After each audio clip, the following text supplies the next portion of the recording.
Welcome to the webinar. Nice to see you all. So let's just start again. My name is Willem and I'm product manager for GoBright, and I am performing these webinars for the last year. So in this webinar, we will be focusing on the releases which are coming up in the next months and also which were done recently. So the next webinar is also after the summer holidays, the 4th of September. So then we'll be focusing more on the second half of the year. So today we'll be more focusing on the next 3 months of developments which are coming up. So first of all, we are going to the recent release. So we have the catering overview, which is released recently. So this is an update or upgrade to the current service handling page. So as you know from GoBright, we give the option to our customers to use catering as services in combination with our room booking solution. So that means that users are able to book catering or services when they're also booking a meeting room, which of course gives them the benefit that they can do all those actions within one process without having to go to different systems to handle the rooms or the catering and services, for example. So the user can do this in one process.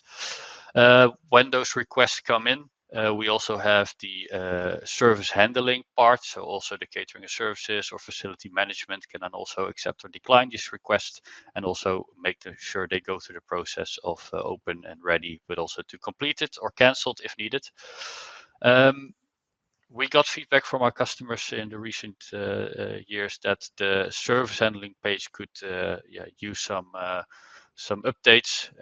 Certain information was not always visible, or was not always efficient overview, which just caused for confusion or just cost extra time to get that information by clicking on the different items to see all information. So therefore, we made some designs and discussed that with our customers to see if this was according to their requirements. And this was the result. So I will also share my screen to actually show you how it looks like in real life. So here you see our service handling page within our portal.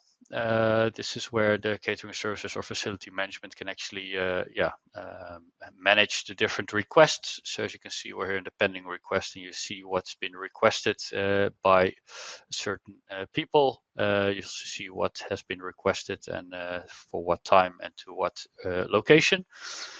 So as you can see, it's a much wider overview. So the recent one, for the people who were already using catering services, it was the columns were more narrow. Therefore, when a lot of information in the remark or long descriptions were there, some information could fall off, which meant that the catering services or facility managers had to open up the item specifically to see all information provided. So therefore, we made the column width much more wider to make sure the information would be visible just from this overview, which means that most people will just stay on this overview to get access to all the information and to judge if the request can be accepted, yes or no. Besides that, we made two smaller functional changes. So we first had pages. So you had a limited amount of requests on each page. Now we have changed it to endless scrolling, which will just make it much more easy to go through the different requests which have been done.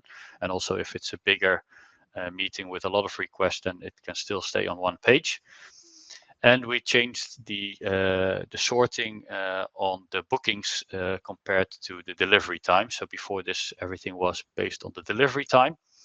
But that also meant that sometimes items from the same booking were split between other items because the delivery time was different, which caused for confusion within the catering service team if the full booking was prepared, yes or no.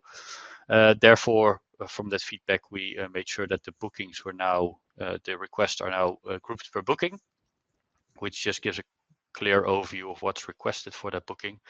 But if there are teams which still work on delivery time, we of course have the filter to go through that delivery time and make sure that you can see what's requested for the next hour or for the after the hour after it to still be able to work in that same process. So for everyone who's using catering as services, this is already there. So the change has been done. So you will be able to experience it yourself. So let's get back to the presentation. So then we can go to upcoming releases. The first one is the behavior dashboard, where we, where I finished before we realized that we were not live yet. So I will go through it again. So as you might know, we have released advanced analytics at the beginning of this year. So that's an extension to our platform, providing much more detailed analytics, much more extensive data charts and graphs and tables to give you as a customer even more insights in what's happening inside the office building. The current 4 dashboards, which are part of our advanced analytics, are focusing on the occupancy rates. So how much are resources being used, and is there still capacity to enhance a department, for example, or an area, or can you downscale, for example? So it's more based on the space usage. However, we also have, of course, quite some data in our platform which can focus on the behavior of the teams within inside an office environment. So you can also, from that data, of course, adjust the office according to that. So you, in this dashboard, some examples are, for example, looking at the week, which teams are coming in on what days, and how busy is it per department on each day, so that you can also start playing around with when each department can come into the office, or which area can be dedicated to certain departments on which days, so that you can actually split the office occupancy more clear between each department if needed, if that's the way you want to work. You also see just the occupancy of how much users will be in the office on each day, or each department, or each floor, for example. So you can really see a split between the users total, when they come in, where they go, on what days. But also we will focus more on how users interact with the resources. So how do they book the resources? Is that via Outlook? Is that via our portal? Is that via the mobile application? Or perhaps it's ad hoc on the devices. So that's also a split. You can see, do people book in advance? Do people get more access to the resource on an ad hoc basis? So like an hour in advance, for example. And that will also give you more of a feeling, okay, how much time in advance do people actually book? So do they book like 2 months in advance, or do they on average book like 1 month in advance? And how does that relate also to no-shows? So if I see that a lot of the bookings are made 2 months in advance, but that will give me 60% no-shows, and 1 month in advance of booking will only give me 10% no-shows, then you can also adjust the GoBright system to make sure people can only book 1 month in advance, because that means people will use the resource without actually having a higher chance of no-show, which will just give a much more efficient working environment, which in the end is something, of course, the analytics should output, because no-shows is just a waste of space and time within the office environment.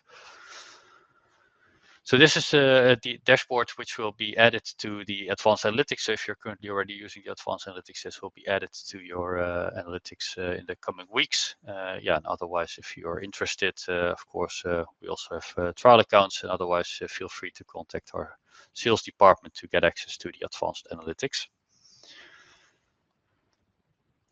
Then the next development is for our digital signage platform. So this is the template store. This is something which we're working on for quite some months already. So it's quite a large development with a very interesting addition to the current digital signage platform, and something which will be an ongoing addition. So it's a store which will be part of our digital signage solution, where customers can get access to standardized templates, including widgets, so also like weather widgets, news widgets, those kind of things included. And this will actually help customers in the setup phase of the digital signage. But also, if you do not have dedicated people working on content, or you just want for certain scenarios already existing templates because you do not want to spend too much time on designing your own content, then this template store will give you the flexibility to to download the templates into your own environment and use them as you want. Of course, they can be adjusted, so colors can change, text can change, pictures can change. So they're just, as mentioned, a template with sometimes also a widget included, just to give you the flexibility to have very nice content displaying on the screens inside the office environment without actually having to spend too much time on your own designing part. Yeah, so this is also an upcoming release, so we also expect that in the coming month or so. Then another development which is ongoing is zone booking, and this is a new way of desk or parking booking. So currently in our solution, users will have to select a specific desk or parking when they're booking a resource. So they have to go to desk 1 or desk 100. So they really have to say specifically at which desk they want to work. However, we also get a lot of feedback from customers that they're looking for a more simple solution where users just give, where they just book a spot in that area, and then they decide where they want to work when they actually come into the office.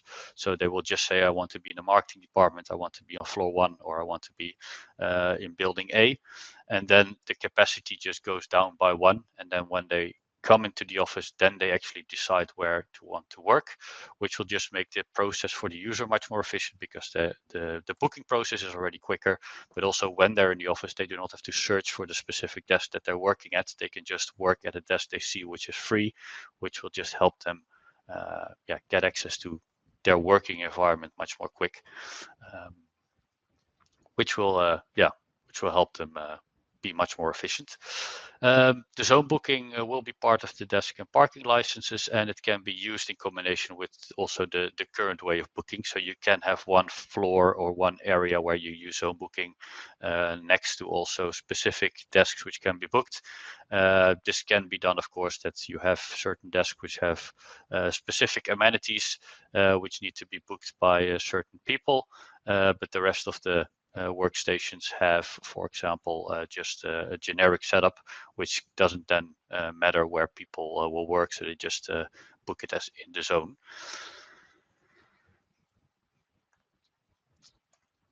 Then a development which will also be coming up in the next weeks is the meeting types. So this is something which we haven't mentioned before, but this is an addition to the room booking solution.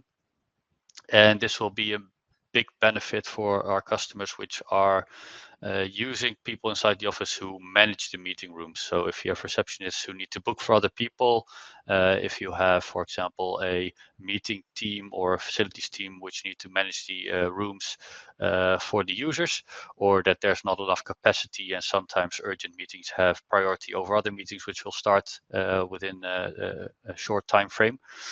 Then currently our system, of course, has the timeline, which shows you exactly where there's spots available within the different meeting rooms. However, all the meetings have, of course, a subject which can be seen on the timeline, and you can see the organizer if needed. And if you hover over the meetings, a little bit more information can be seen. However, in some cases, that still doesn't provide the receptionist or the facility managers or the booking managers enough information to decide if that meeting can be changed, yes or no. So they have to open it up to see which people are invited, to see, for example, if it's an external meeting, is it an interview, or is it just an internal meeting which can be changed to another meeting because that meeting room I need for an important client coming in.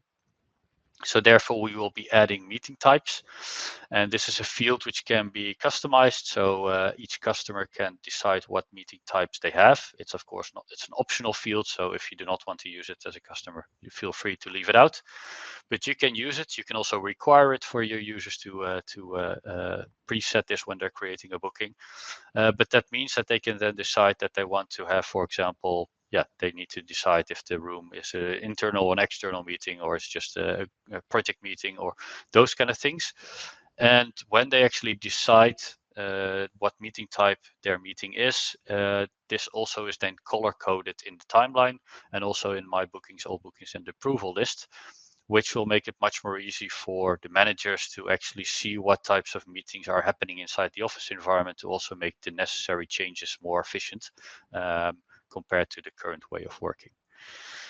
So as mentioned, this is customizable for you as a customer, so you can create your own meeting types. You can also say which meeting rooms have what meeting types. So if you have different offices or you have different countries where you work in, you can also, of course, create meeting types based per office or per building or even per meeting room. So it could be that normal meeting rooms do not have meeting types, but the boardrooms do, just to have change or flexibility in that.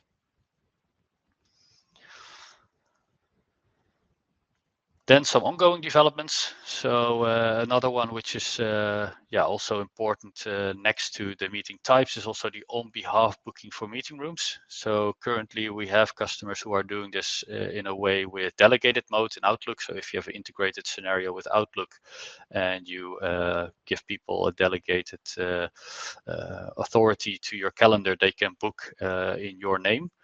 However, we also see that a lot of customers request to have this in the GoBright platform to be able to change the organizer name so you can book for someone else.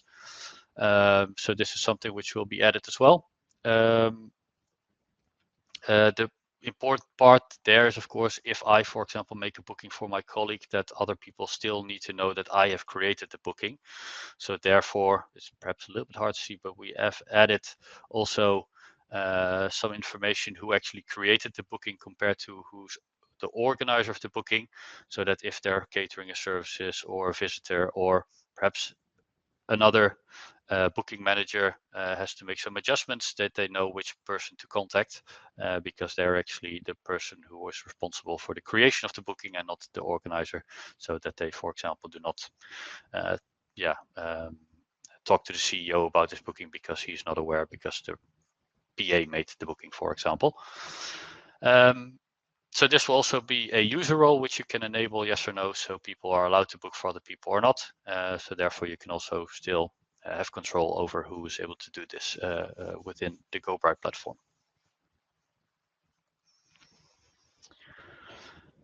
Then something which is already in the system for desks and parkings, which is the presence confirmation for meeting rooms as well. So we will add this to our platform, so that makes sure that users can actually get a notification regarding their booking max 2 days in advance. So they get a notification, as you can see on the screen, requesting if they will be at their booking on that which they have booked, also including the catering services and the visitors if they have added that to the meeting, so that they actually know in that email notification what meeting the system is talking about. However, for meeting rooms, we also understand that there will be scenarios that people actually will still keep the meeting, but they will not physically attend the office environment. So therefore, we also added the option for meeting rooms that you can also select to remove the meeting room so other people can use that. However, the meeting will still stay in the calendar because it will be an online call, just to create that efficiency in the office environment, but not to make sure that the user loses their meeting.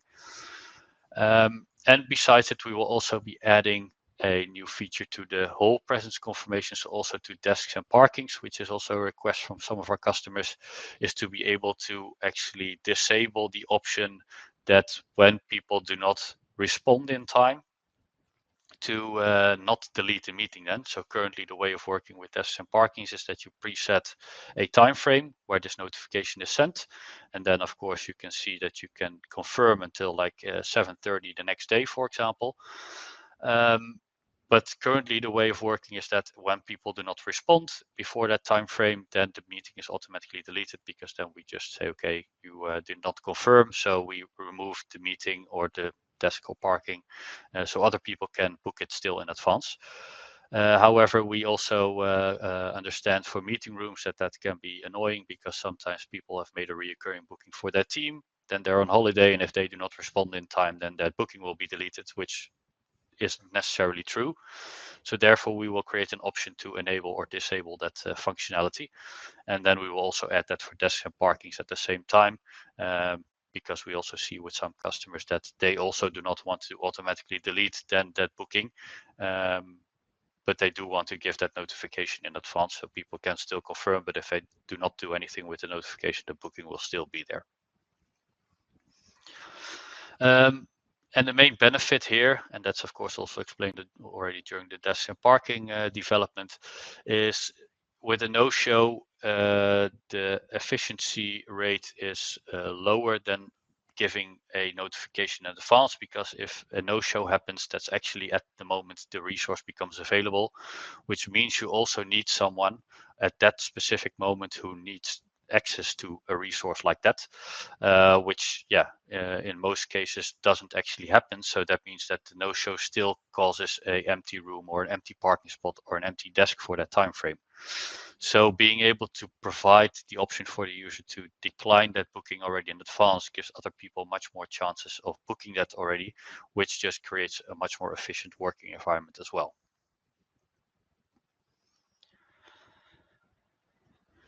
Then another development which we're looking at is integrating our view platform even more with our booking platform. So exchanging data much more easily between the two systems, which could provide widgets like you see here on the screen, just to giving an overview of availability, for example. So making sure users walk into inside the building, they have the digital signage screen when they walk in, or they see that in the elevator shaft, for example, that they can actually quickly see which floors have what availability, which is then part from our booking solution, of course, which can then be shown on our digital signage solution. Then a Interact upgrade, which is coming up. So we will be adding a hardware addition to our Interact proposition, and that's actually a power plug which can communicate with our Interact. And what that power plug can do is actually limit the power supply to the desk, which means that people need to check in to actually get power to the docking station, the screens, or whatever is connected to that power socket. Which provides you as a customer flexibility in the sense that you save power, because if nobody's using the desk, all the devices which are connected to that desk do not get power, so that saves on electricity. But on the other end, it also gives an incentive for people to check in, because if they do not check in, they cannot utilize the amenities which are placed on the desk. Therefore, they will be more incentivized to check in, because then they can use the docking station, they can use the dual screens, for example, they can use the keyboard, which are all necessary for a productive working day. Then some updates on our hardware partners. So we are working on 2 new device partners. So Cubic is one of them, which is recently finished, which provides room booking displays. And then we have MaxHub, which is a digital signage screen manufacturer, which is also nearly finished, and we expect to be finished with that this month as well. And then, as mentioned in the last webinar, we also have at least an initial sensor update. We're going to work on 2 integrations with new sensor partners, so PointGrab and BGrid. Are 2 partners which we are working on an integration with their hardware offering for the sensors. So this it's expected to be finished somewhere in the second half of the year. Well, more specific probably in the Q3 area. So that's that will give us much more flexibility also in current infrastructures, but also in new building layouts where then the customer has more options of choosing sensoring hardware. And then further look into the second half of the year, of course, a Wayfinder upgrade is still coming up. We also for the digital science platform are looking into a web player, so that the view can also be used on other devices than just the screen. So also, for example, on a click share on the video bar, which is connected to the screen inside the meeting room. And later on, we also want to combine it with our room booking display as well, so that the whole room layout can be utilized for digital signage, so that corporate communication cannot just be shown on the devices dedicated for it now, but also all the other devices which are already in the building can also be utilized for digital signage or content sharing, which will just give you as a customer even more flexibility on what message you want to show on what device, which will eventually give your employees even more interaction with you as an office. So that's it what I wanted to share today. So thank you very much for your interest. There are some questions, so my colleague Erica will join the stage to go through some of the questions which I will be able to answer. We'll probably not be able to answer all of them, but then we will respond to them on email, which of course we'll come back to you later today. Yes, thank you for the introduction, Willem. As you could see, there were a lot of great developments coming. We received a question about meeting times. Can zone booking be used at the same time as regular booking in the same area? For example, one colleague may not care where they sit, so want to zone book for East, but one colleague may require a specific resource. Well, as mentioned, you are able to use zone booking and the specific desk booking in one floor, for example, or in one department. However, you do have to select which resources will be used for zone booking and which resources will be used for specific desk booking. So it's not user-based, but it's resource-based, which means if you have, for example, desk one, let's call it desk one, you have to decide if that will be part of a zone booking or that will be a specific desk booking. So both users, if they click on that resource, it will either be part of the zone or it will be a specific desk. So it's not that one user can book that separately and another one can do a zone booking. That will not be the way it will be set up. No. So that was the question. After this webinar, you will receive the copy of this webinar via the email. And if you would like to sign up for the next webinar, you can do it right now. And I would like to thank Willem for hosting the webinar and presenting great updates. Yeah, thank you as well. And as mentioned, sorry for the first part that we weren't live yet, and therefore you had to wait a little bit longer than expected. Well, this next time we'll be ready at the start. Thank you very much.